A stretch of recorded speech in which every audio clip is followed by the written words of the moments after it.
Hi guys. सो इस video में हम करेंगे problem number 714, best time to buy and sell the stock with transaction फ़ी।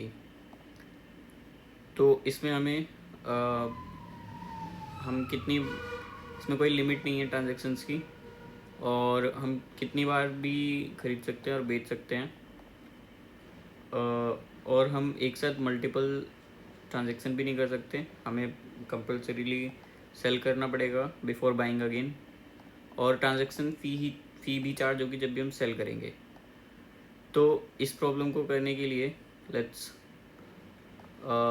इसमें पहले वाले एक एग्जांपल को ले लेते हैं, 132849।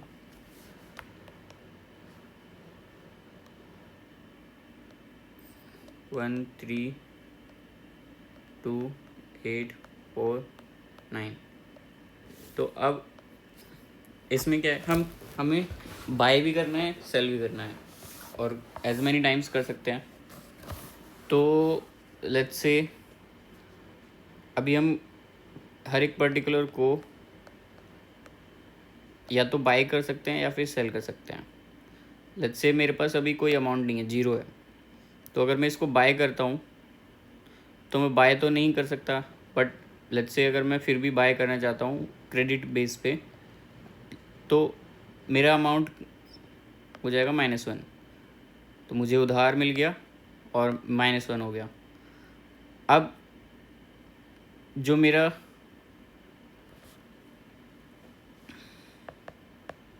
प्रॉफिट है, यहाँ पे शुरू में प्रॉफिट ज़ीरो ही रहेगा, प्रॉफिट मेरा ज़ीरो ही रहेगा। लेट्स से मैं इसको बाय कर लेता हूँ पहले वाले को, तो मेरा -1 आ गया। और अगर मैं इसको सेल करता हूँ, तो मैं सेल अभी फ़िलहाल तो कर नहीं सकता because I have amount zero. तो मतलब सेल करने के लिए कंपलसरी है कि मुझे बाय करना पड़ेगा। अगर मैं सेल करना चाहता हूँ तो मुझे बाय करना पड़ेगा पहले, दैट इज़ कंपलसरी। तो अगर लेट्स से मेरी एक बाइंग स्टेट है और एक सेल स्टेट है, ये बाइंग प्रॉफिट और सेलिंग प्रॉफिट की स्टेट है। तो अगर मैं बाइंग प्रॉफिट की बात करूं, तो अगर मुझे ये मैं अगर पहले वाले आइटम को बाइंग प्रॉफिट की बात करें तो अभी मेरे पास यहाँ पे -1 होगा, लेकिन मेरे पास सेलिंग क्या होगा, सेलिंग ज़ीरो होगा, क्योंकि अब यहाँ पे मैं अभी सेल नहीं कर सकता बिकॉज मैंने जस्ट बाई किया है। तो बाय करने पे -1 रहेगा, सेलिंग में ज़ीरो रहेगा। अब मैं नेक्स्ट 3 पे आ जाता हूँ। या तो मैं इसको बाय कर सकता हूँ या सेल कर सकता हूँ। अगर लेट्स से मैंने बाय किया है, तो जब मैं बाय करूँगा तो अभी मेरे पास बाय करने पर मेरे पास कंपलसरी है कि पहले वाला सेल होना चाहिए। अब क्योंकि मेरे पास पहले वाला अगर मैं सेल कर देता हूँ, लेट्स से सेल कर देता हूँ, ज़ीरो ही है मेरे पास प्रॉफिट। लेट्स से मेरे पास सेलिंग प्रॉफिट ज़ीरो है, तो मैं अगर सेकंड वाले को सेल कर देता हूँ, आई मीन पहले बाय करेंगे, सॉरी, अगर मैं बाय करता हूँ तो मैं सेलिंग में से ही करूँगा। जब मेरे पास सेलिंग प्रॉफिट होगा तभी मैं बाय कर सकता हूँ नेक्स्ट। लेट्स से फर्स्ट वाला मैंने 1 बाय किया या सेल किया। अब मैं सेकंड वाले को मैं बाय करना चाह रहा हूँ या सेल करना चाह रहा हूँ। अब लेट्स से मैं बाय अगर करना चाह रहा हूँ तो कंपलसरी है कि पिछले वाला सेल होना चाहिए, और अगर मैं सेल करना चाह रहा हूँ सेकंड वाले को तो पहला वाला बाय होना चाहिए। तो जो भी सेकंड वाला बाय हो रहा है यहाँ पे, वो डिपेंड करेगा पिछले वाले सेल पे, कि पिछले वाला जो सेलिंग प्रॉफिट है उस पर मैं बाय कर सकता हूँ। अच्छा, अगर मैं लेट्स से अगर मैं कभी भी सेल कर रहा हूँ, मतलब आई मीन बाय कर रहा हूँ मैं, तो मेरा प्रॉफिट शेयर क्या हो रहा है, मतलब मेरे पास कुछ प्रॉफिट के अभी ज़ीरो है। मैं अगर क्रेडिट पे बाय कर रहा हूँ तो नेगेटिव में जा रहा है।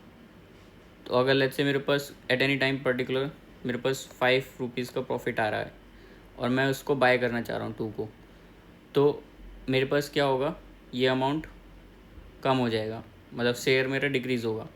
मेरा बाइंग कर रहा हूँ तो मेरा शेयर जो मेरे पास प्रॉफिट की वैल्यू रखी है वो डिक्रीज़ होगी, और अगर मैं सेल कर रहा हूँ तो मेरे पास बढ़ेगा। अब वो वैल्यू पे डिपेंड करता है कि वो मेरा जो सेलिंग करने पे इंक्रीज़ कर रहा है या डिक्रीज़ कर रहा है ओवरऑल प्रॉफिट जो मेरे पास है। तो लेट्स से अगर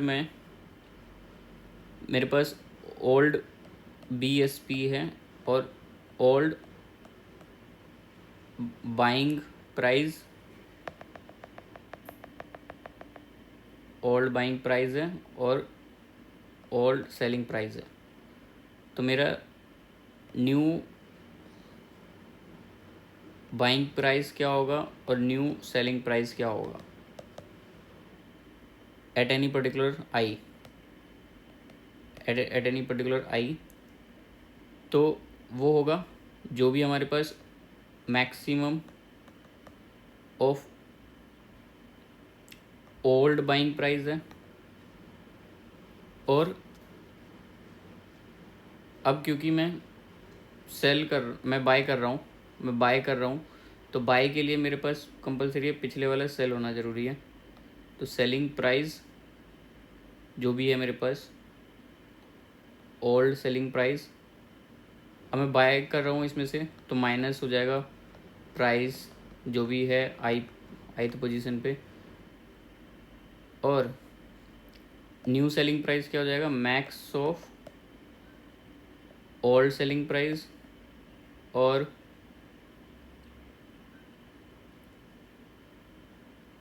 यहाँ पे अब मैं ओल्ड बाइंग जो होगा वो लूँगा। ओल्ड बाइंग क्यों?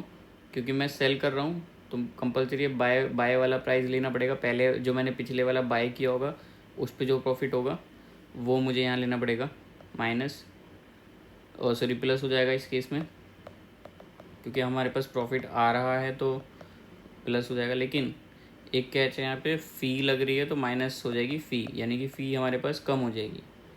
तो फ़ी का जो प्रॉफिट है वो कम हो जाएगा, फ़ी से प्रॉफिट हमारा कम हो जाएगा। तो ये सेलिंग करने पे जो प्रॉफिट है और ये बाइंग करने पे प्रॉफिट है।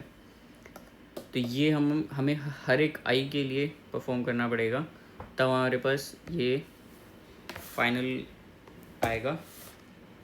तो एक बार इसको कर लेते हैं प्रॉब्लम को।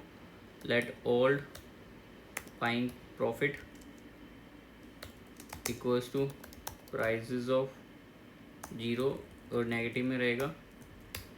Let old selling price equals to 0 for, अब हम हर एक i equals to 0, i less than prices dot length,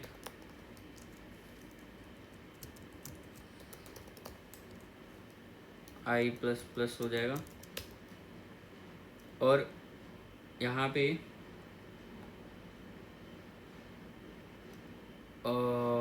late new buying price हमें निकालना है, लेट न्यू सेलिंग प्राइस। तो बाइंग प्राइस के लिए क्या होगा मैथ डॉट मैक्स जो भी ओल्ड बाइंग प्राइस है, और अभी हम बाइंग कर रहे हैं तो ओल्ड सेलिंग प्राइस में से प्राइजेस को कम कर देंगे क्योंकि हमने बाय कर लिया है, और ये इसमें से जो भी बड़ा होगा, और यहाँ पे सेल करने पे जो प्रॉफिट होगा, क्योंकि हमें प्रॉफिट मैक्सिमाइज़ करना है, प्रॉफिट को मैक्सिमाइज़ करना है, तो इसीलिए हमें मैक्सिमम लेना है कि ओल्ड जो प्रॉफिट है और इसमें जो डिफरेंस है सेल करने पे माइनस जो profit of i price of i है। जब भी हम बाय कर रहे हैं पर्टिकुलर तो पिछले वाला सेलिंग का प्रॉफिट लेना पड़ेगा, उसमें से माइनस करेंगे अपन शेयर माइनस प्राइस ऑफ आई, और ऐसे ही जो सेलिंग करने पे होगा तो ओल्ड सेलिंग प्रॉफिट होगा। और अब इसके बाद हमने, क्योंकि हम सेल कर रहे हैं तो हम ओल्ड बाइंग प्राइस लेंगे, पिछले वाले को बाय करने पर जो प्रॉफिट हो रहा होगा वो, और उसमें क्योंकि हम सेल कर रहे हैं अब, तो जो है शेयर है जो भी बेचने पे उस पर प्राइस होगा वो हमारे प्रॉफिट में ऐड हो जाएगा, और इसमें से ट्रांजैक्शन फ़ी माइनस हो जाएगी जब भी हम सेल कर रहे हैं। तो एट दी एंड हम क्या कंपलसरी है कि सारे शेयर सेल हो जाने चाहिए। तो अब जो भी OSP बचा होगा फाइनल, मतलब सेल करके जो प्रॉफिट बचा होगा वो हमारा फाइनल प्रॉफिट हो जाएगा। तो ये है हमारा इस प्रोग्राम का कोड। कुछ दिक्कत है यहाँ पे,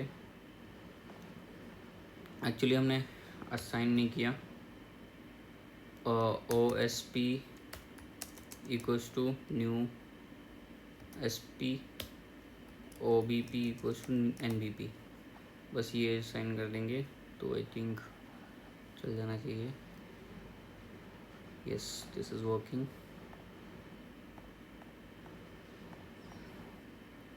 ठीक है, थैंक यू गाइज, होपफुली ये समझ आया हो सभी को।